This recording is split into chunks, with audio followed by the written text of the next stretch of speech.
عليكم حبايب قلبي، يوم جديد عليكم سعيد يا رب. اللهم اجعله يوم جمعة مبارك عليكم وعلى أمة محمد أجمعين، اللهم آمين.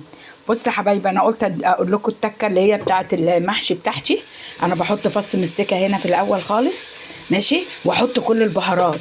بهارات اللي هي بتاعت اللحمه، جنزبيل وجوز الطيب وحبهان ورق لورا، كل الحاجات المصحونه اللي انا حطيتها اللي هم 7 حبوب، واحط معاها بابريكا مدخنه، ماشي، مع الفص المستك، وايه في السمنه مع معلقه زيت الزيتون والسمنه البلدي، واقوم حاطه معاها جزرايه واحط معاها بصلتين.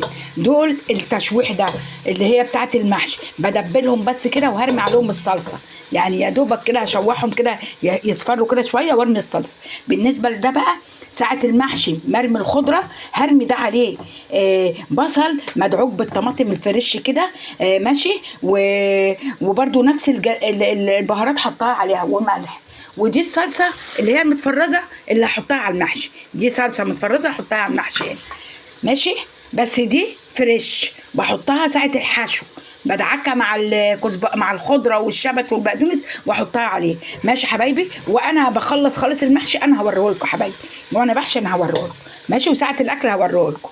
جمعه مباركه عليكم حبايبي، وحشتوني وحشتوني وحشتوني، لا اله الا الله، صباحكم زي الفل، اللهم امين يا رب. اللهم بلغنا رمضان لا فاقدين ولا مفقودين، لا اله الا الله. سلام يا حبايبي.